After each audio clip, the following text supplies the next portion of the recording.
Bossa Nova. Olá, tudo bem? Aqui, professor Marcos Melo. Hoje nós vamos falar sobre Juscelino Kubitschek. Né? Então, Juscelino governou o Brasil entre 1955 e 1960 e um dos grandes legados, vamos dizer assim, do governo foi a construção de Brasília. Mas óbvio que tem muito mais e é isso que a gente vai ver agora na sequência, legal? Juscelino Kubitschek também era conhecido apenas pelas iniciais JK. Foi prefeito de Belo Horizonte e governador de Minas Gerais. Antes de falar, gente, do governo, do Juscelino, seria interessante também a gente lembrar a tensão que foi a sua posse. Então, acho que você deve se lembrar de aulas anteriores, mas eu vou retomar aqui bem brevemente para a gente pegar o fio da meada. Então, Getúlio Vargas cometeu suicídio em 1954, em agosto de 54, e assumiu o vice-presidente chamado Café Filho.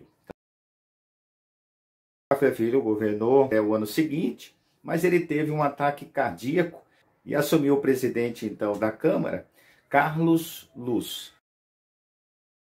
Carlos Luz estava muito identificado com um grupo golpista. Os grupos mais conservadores que queriam encerrar esse ciclo chamado getulista, que estava identificado com o nacionalismo, estavam Carlos Lacerda, jornalista e futuro governador do Rio de Janeiro, e os militares. Então, também comentei aqui em outras aulas, mas vou retomar.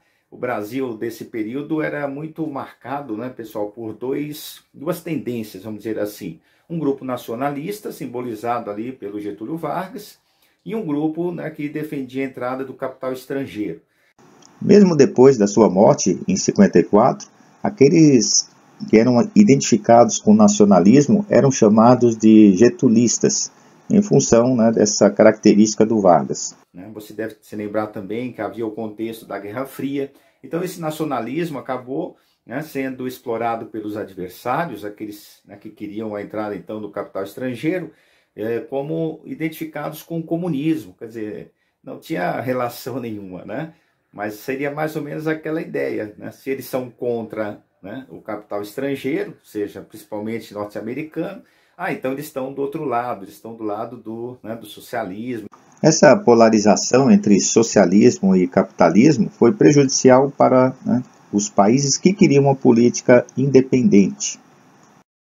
Não tinha muito sentido, mas enfim, você sabe, em épocas de campanha, a gente vive aí a cada 4 anos, para presidente, nesse meio tempo também tem eleição para governador e prefeito, então a cada 2 anos aí, nós sabemos aí no dia a dia como que é. Nas campanhas se usa muito esse jogo baixo, infelizmente. Então, retomando a ideia, o nacionalismo passou a ser identificado como uma certa simpatia pelo socialismo, por parte, então, da oposição mais conservadora. E aí, essa foi a tônica. O Juscelino era de um partido, o PSD, que era um partido que se coligava sempre com o PTB. Inclusive, o vice-presidente era o João Goulart, ou seja, o João Goulart, aquele mesmo que os militares tinham feito pressão quando era ainda ministro do Getúlio Vargas, e agora era o vice do Juscelino. Quer dizer, por isso que então, a oposição tinha esse argumento, acusavam o João Goulart de ser identificado com esse grupo mais à esquerda. Durante a campanha, surgiram esses comitês extraoficiais, apelidados de Janjan, que seria as iniciais de Jânio Quadros, e João Goulart, que tinha um apelido de Jango.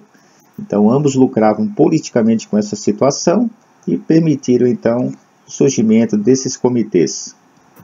Então, assim foi uma tensão muito grande, Quando se deu a vitória do Juscelino, esses grupos conservadores queriam impedir a sua posse. E aí houve então uma tentativa de golpe militar. Eles queriam impedir a posse do Juscelino Kubitschek. Mas esse golpe foi frustrado. Um general chamado Henrique Lott. Você deve estar se perguntando, mas um militar evitou um golpe militar? Foi exatamente isso. O Lott era um general, como disse, legalista, E ele impediu, então, né, que forças mais conservadoras dentro do exército dessem um golpe para impedir a posse do Juscelino Kubitschek e do João Goulart. Colocou as tropas para garantir a posse de ambos. Era um general legalista, dizia, não, olha, a função do exército não é de se meter na vida política do país. Os militares devem agir quando o país, né, for ameaçado, coisas do tipo, e não interferir na vida política, partidária de um país. E colocou, né, tinha muito respeito nas Forças Armadas, e ele impediu, então, o golpe, tá, em 54. Tá? Então, se você é um bom estudante, né, sabe que em 64 eles tiveram sucesso, né? Seja 10 anos depois. Mas enfim, então em 54 foi frustrado. Mas como eu disse, gente, por que eu estou, né, falando tudo isso antes da gente entrar no Juscelino propriamente dito? Né? Para você perceber, a própria posse já foi bastante contestada. Legal? E aí, vamos seguir agora então a partir da posse. Então, como nós vimos, né, foi bastante tensa a campanha, e aí o Juscelino assumiu então em 55, tendo como vice o João Goulart. Então, bom, gente, um dos slogans da campanha do Juscelino era 50 em 5, ou seja, 50 anos de desenvolvimento em 5 de governo. Pensa comigo, como que nós vamos conseguir esse desenvolvimento acelerado?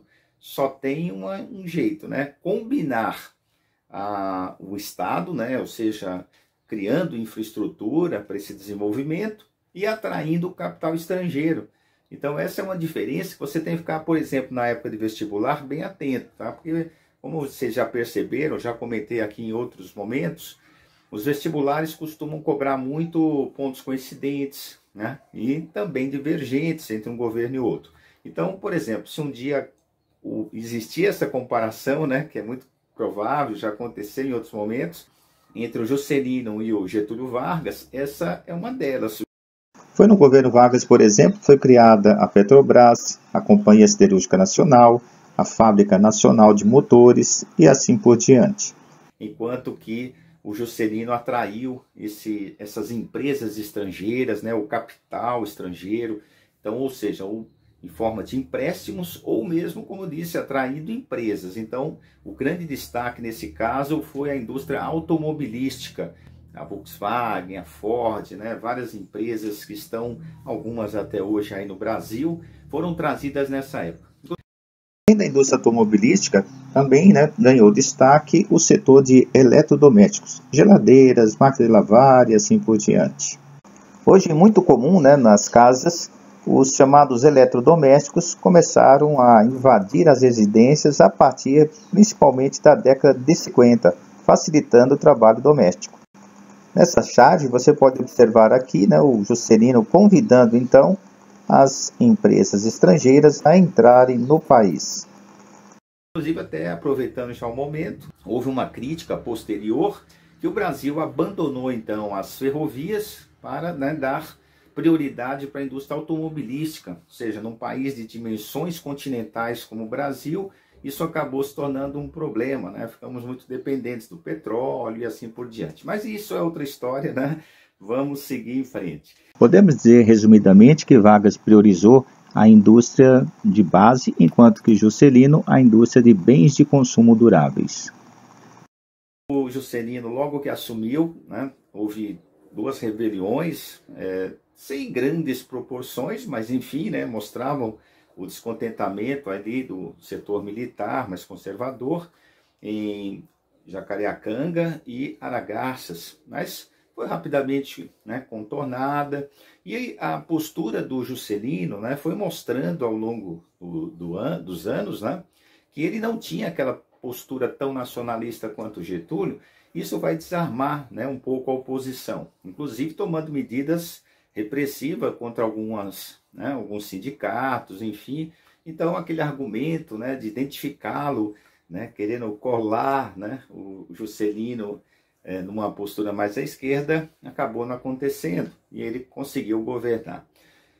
Inclusive, pessoal, veja só, nós estamos aqui mais ou menos no meio, né, da chamada República Populista. Temos 5 presidentes, né? O Dutra, o Getúlio que voltou, o Juscelino, que nós estamos vendo agora.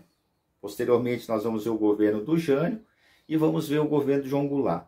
Veja, desses 5 presidentes, só 2 conseguiram terminar o mandato, né? Então você percebe como era tensa a política nesse momento brasileira. Quem que terminou? O Dutra, que tinha uma postura mais conservadora, e o Juscelino. O Getúlio cometeu suicídio, o Jânio renunciou e o João Goulart foi deposto pelo golpe militar de 64. Né? Então, como eu disse, ilustrando aí essa tensão que foi, né, esse período aí. Como disse, aquela questão ali do desenvolvimentismo, foi assim que ficou conhecida a sua política, ele combinou, né, então, a atração do capital estrangeiro com também uma intervenção estatal. Afinal de contas, foi, né, no seu governo foi construída Brasília. Então isso óbvio que vai gerar emprego, né? Tinha também muito a ver com aqueles que chamavam Marcha para o Oeste, imitando um pouco, né, aquele slogan dos americanos. Enfim, então construir uma capital, né, que desde a época do Dom João VI a gente já havia, né, essa preocupação em levar a capital, né, mais para o interior, ou seja, no Rio de Janeiro ficaria muito vulnerável a uma invasão, né? Agora, eram outros tempos, né, outros objetivos, mas a ideia era então desenvolver mais aquela região, né, menos desenvolvida, que era a região mais no interior do Brasil. Por isso, então, foi escolhido, né, a região central, ficaria, vamos dizer assim, equidistante do norte, do nordeste, do sul, e outros, né, críticos diriam ficou longe de tudo, mas enfim, essa foi a proposta. Como eu disse, gerou emprego, né? As construtoras no Brasil, que, né, infelizmente, aí, como você sabe, muito envolvida, né, em problemas, escândalos aí, foi mais ou menos nessa época que elas se fortaleceram muito. Né? Agora, gente, é óbvio que teve um custo, né? Quer dizer, se não assim, né, todos os governos poderiam fazer, né, uma política assim para gerar emprego. Então, em economia não é tão simples assim. Muitas vezes, né, você fala, principalmente um país que tem uma economia como a brasileira, que não é uma economia tão forte comparada com a Europa, Estados Unidos, muitas vezes é aquele ditado popular, né, você cobre um santo e descobre o outro. Né? O cobertor curto também, né, outra metáfora, você cobre a cabeça e fica com os pés descobertos e vice-versa. Então, teve o outro lado da moeda, que foi o endividamento, né, do Estado, que inclusive, né, prova disso é que o Juscelino não conseguiu fazer seu sucessor. O governo, né, que veio a seguir, que foi o Jânio Quadros, era opositor a ele. Né? Mas enfim, gente, de qualquer forma, também, né, teve um destaque aí o governo Juscelino, o plano de metas. Então esse plano de metas tinha 5 tópicos. Né? Seria a energia, o transporte, indústria, educação e alimento. Bom, só deu, né, algum resultado satisfatório os setores ligados à economia, à indústria. Educação, né, não teve, foi pífia, né? Nós sabemos que até hoje é um dos problemas do Brasil, e a alimentação também, né? Inclusive, você sabe, economia capitalista, se você tem problemas, né, na produção de alimentos, tem pouco, né, a tendência é de subir. Então, por isso, né, aliado aos custos da construção de Brasília, acabou gerando um processo inflacionário. Por isso que eu disse que no final do governo Juscelino já havia muita crítica à sua, né, política econômica.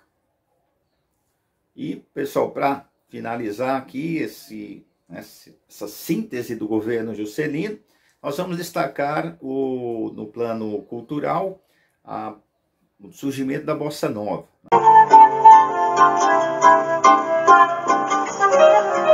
Então, como quase todo gênero musical, não vai ter, gente, um criador. Né? Sempre é uma combinação, um autor, né, um compositor vai pegar uma coisa de uma coisa de outro, né?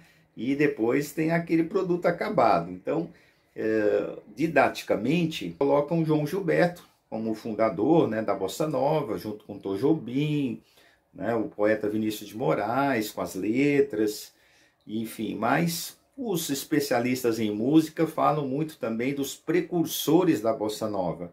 E aí destaca-se o Johnny Alf e o Dick Farney. Marina Morena, Marina você. Uma influência do jazz no samba.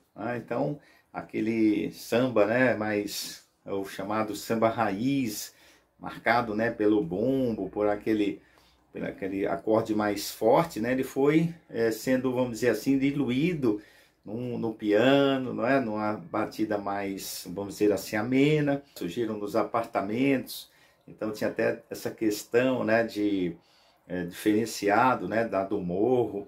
Enfim, né, aqui nós não vamos entrar na discussão, o gênero, seus aspectos são positivos, são negativos, enfim. O importante é que a música brasileira se projetou mundialmente e só perdeu para os Beatles, né, nas paradas de sucesso da época. Né? O Tom Jobim foi cantar, né, nos Estados Unidos. Um momento, né, de muito otimismo na economia brasileira. Como eu disse, né, as consequências acabaram surgindo mais para o final, mas muitos, né, apelidaram esse período de anos dourados.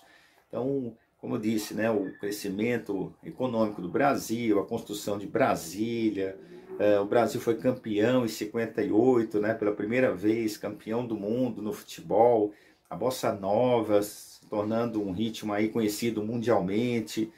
Então, né, recebeu aí esse rótulo, mas deixou também muitas sequelas, né? Os problemas estruturais do Brasil são muito, né, estavam muito presentes ainda. Inclusive tem uma charge, eu vou deixar aí para você dar uma olhadinha, que é uma crítica à política desenvolvimentista, né? Essa charge, por exemplo, caiu numa questão de vestibular.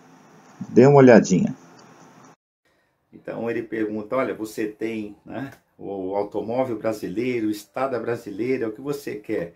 E aí qual é a resposta lá, né? Eu quero um prato de feijão, doutor. Então, né, é o outro lado da moeda. Aí você que vai prestar vestibular, ou enfim, que, né, apenas gosta de história do Brasil, tem que ver sempre os dois aspectos de um governo, né? Os seus aspectos positivos, os seus aspectos negativos. Vamos ver então o governo Jânio Quadros na sequência.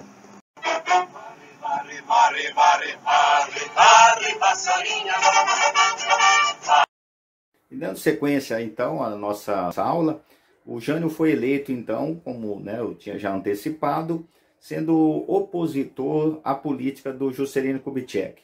Jânio Quadros foi prefeito de São Paulo e governador, governando apenas 2 anos, né, em cada caso, e tinha como símbolo a vassoura, a ideia de que ia varrer a bandalheira. Seu slogan era o tostão contra o milhão. O partido, né, do Jânio Quadros era o PT, ele era um partido inexpressivo, praticamente foi, né, criado ali só para sua eleição, e por trás estava a UDN, aquele partido que sempre fez oposição ao getulismo, né, ou seja, ao nacionalismo. Então, mas o Jânio sabia que se identificasse com a UDN, talvez não tivesse tanto sucesso eleitoral. Então, exigiu que esse partido, né, não se pronunciasse, não fizesse, né, apoio explícito durante a campanha, e assim ele foi eleito. O Jânio, então, assumiu, né, como nós já falamos, e tinha como vice, pessoal, por incrível que pareça, o João Goulart, né? E aí talvez você esteja se perguntando, mas como que isso era possível, né? Um candidato identificado com o getulismo como vice, é que naquela época a cédula era em papel e era separado. Então o que o eleitor podia fazer? Ele podia votar para presidente, né, num candidato, que foi no caso ali o que aconteceu, votaram no Jânio Quadros, e tinha um outro espaço reservado para o vice. E aí muita gente, né, fez essa opção, né? Como eu comentei há pouco, o que as pessoas fizeram? Votaram no Jânio Quadros para presidente e João Goulart para vice, que na verdade era o vice do Marechal Lott. Até essa questão também eleitoral veio complicar ainda mais a situação, né? Ficou uma chapa meio Frankenstein, né? Ou seja, aí parodiando aquele filme lá, Dormindo com o Inimigo, porque eles, né, eram adversários políticos. Mas assim foi feito, né? Ou seja, ele foi eleito e tinha como vice o João Goulart. Bom, o Jânio ficou poucos meses, né? Apenas 7 meses na presidência. Naquela época se assumia em janeiro e em agosto ele renunciou. Tá? O Jânio pode ser definido da seguinte maneira: você tem que separar a política externa da política interna.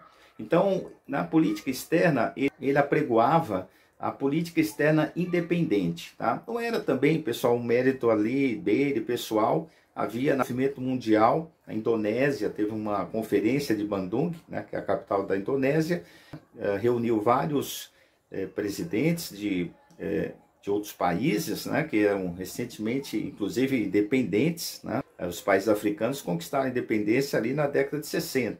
Então, eles queriam criar, né, um chamado terceiro mundo.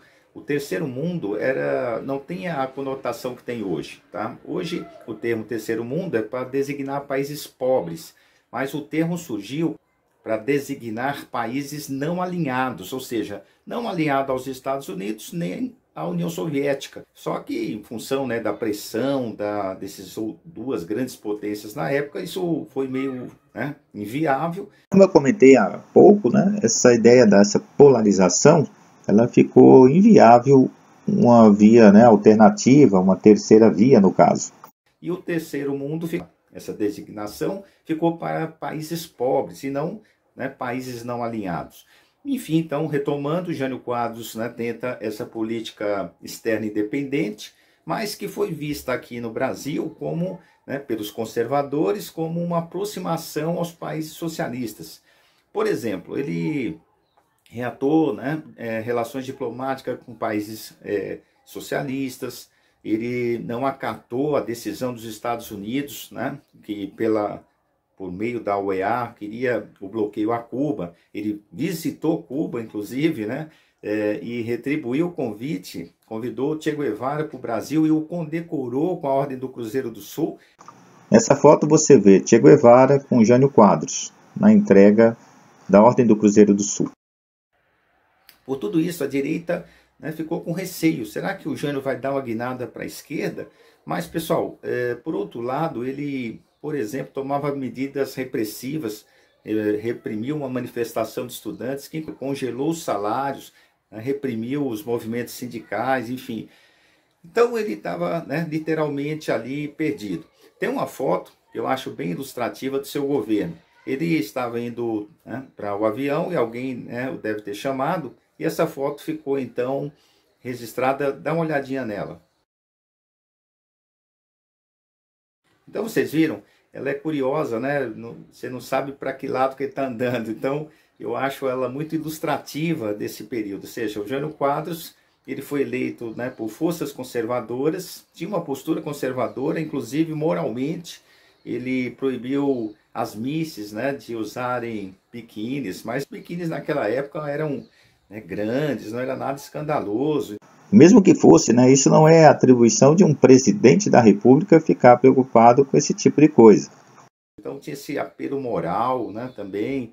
Então ele era um conservador, mas que, como eu disse, naquele contexto da Guerra Fria, né, naquela tensão toda que foi esse período. Como eu reforcei, ele não era socialista, apenas queria uma política externa independente, mas que naquele momento ficou inviável. Se criou uma dúvida, que naquela época era muito comprometedor. Né? Bom, e aí ele renunciou, né, como nós vimos, ele não tinha apoio do Congresso. Tudo indica que ele queria dar um golpe, né, sob liderança dele. Ele imaginava que, em função, né, dos votos que teve, foi muito expressivo para a época, ele talvez tivesse essa sustentação popular. E por que eu digo isso, pessoal? Porque, veja, ele renunciou em 61, mas em 62 ele se candidatou ao governo de São Paulo. Quer dizer, parece que não é uma atitude, né, que alguém, né, que estava querendo sair da política. Outra coisa, quando ele renunciou, ele veio para São Paulo, que era o seu reduto, né, eleitoral. Ele ficou 4 horas no aeroporto, quer dizer, esperando o quê? Tudo indica que ele estava esperando, né, uma aclamação popular, né? Ou seja, fica Jânio. Por quê, pessoal? Vamos voltar um pouquinho atrás para você entender essa renúncia aí. Quando o Brasil precisava visitar a China, né, a China comunista, e geralmente o que acontece? Vai o presidente, não é isso? Como acontece até hoje, e fica o vice aqui. ele já inverteu a ordem. Ele mandou o vice para a China e ele ficou no Brasil, né? Então veja que já começa meio estranha essa história, tá? Bom, quando o João Goulart está na China, começam a surgir, né, pela imprensa mais conservadora, Carlos Lacerda, tribuna da imprensa, estampando, né, todos os dias os jornais, ou seja, olha, o João Goulart, o comunista, como eu estava dizendo para vocês, eles queriam colar, né, o João Goulart, identificá-lo como uma figura, né, de esquerda. E aí vai visitar a China. Chegam essas, óbvio, gente, que era um cumprimento protocolar. Você está visitando um país, independente da, né, questão ideológica, você, né, tem a questão diplomática, você vai receber bem, você vai elogiar o país. Isso era estampado nos jornais como, né, uma exaltação do comunismo. E o que faz então o Jânio? Renuncia quando o João Goulart está lá, né? Ou seja, o que deve ter passado na cabeça dele? Olha, o povo vai, né, pedir para eu ficar, porque ninguém quer um comunista no poder.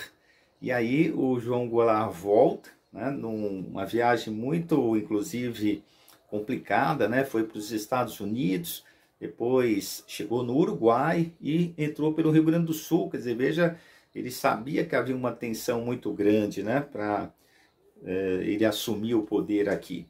João Goulart volta pelo Rio Grande do Sul, porque na época o governador do Rio Grande do Sul era Leonel Brizola, seu parente, né, e também correligionário político. Então a renúncia do Jânio está associada a isso, né? Quer dizer, ele renuncia, abre-se uma crise política, os militares lançam um manifesto dizendo que, né, seria indesejável que o João Goulart assumisse a presidência. E aí, nessa viagem, nesse trâmite todo, o Congresso aprova uma medida para introduzir o parlamentarismo no Brasil. Com a introdução do parlamentarismo, quem governaria o Brasil de fato seria o primeiro-ministro e não o presidente da República. Ou seja, foi uma estratégia, né, da oposição para enfraquecer o presidente. Então, se você vai fazer vestibular, anota aí. O Brasil teve 2 momentos parlamentaristas. Durante o segundo reinado, entre 1847 até o final, né, do reinado, 1889, na época do Dom Pedro II. E entre 61 e 63, com essa crise aí que se abriu com a renúncia do Jânio. E o João Goulart assumiu, só que nessa condição, né, de um sistema parlamentarista. O parlamentarismo no Brasil vigorou apenas entre 61 e 63, mas isso é outra história. O governo, então, João Goulart vai ser, então, um motivo para um outro momento, legal? Vamos ver como os vestibulares ou o Enem podem cobrar isso de você numa prova? Vamos lá. Veja essa questão do Enem em 2006. A moderna democracia brasileira foi construída entre saltos e sobressaltos. Em 54, a crise culminou no suicídio do presidente Vargas. No ano seguinte, outra crise quase impediu a posse do presidente eleito JK. Em 61, o Brasil quase chegou à guerra civil depois da inesperada renúncia do presidente Jânio Quadros. 3 anos mais tarde, um golpe militar depois do presidente João Goulart. E o país viveu durante 20 anos em um regime autoritário. Vamos ver as alternativas. Ao término do governo João Goulart, Juscelino Kubitschek foi eleito presidente? Não, houve uma inversão aqui cronológica. B. A renúncia de Jânio representou a primeira grande crise? Não, o texto falava de outras crises. C. Após 2 décadas de governos militares, Getúlio foi eleito presidente? Não, também tem uma inversão, né, cronológica. A trágica morte de Vargas determinou o fim da carreira política? Não, João Goulart foi vice do JK, né, foi vice do Jânio. E, no período republicano citado, sucessivamente um presidente morreu, no caso Getúlio, né, um teve sua posse contestada, JK, um renunciou, que é o Jânio, e outro foi deposto, que é o João Goulart. Portanto, essa seria a alternativa correta. Aqui eu só faria uma ressalva, né, que o presidente que morreu foi, né, forçado a isso, cometeu suicídio. Então, um período bastante tenso. Bom, eu espero você aí nas próximas aulas. Se você chegou até aqui, é porque você gostou, né? Então, você já sabe, você dá um like, compartilha, que ajuda a gente a manter o canal, certo? Então, eu encontro vocês aí nos governos seguintes, e nos encontraremos em breve. Então, forte abraço e até a próxima.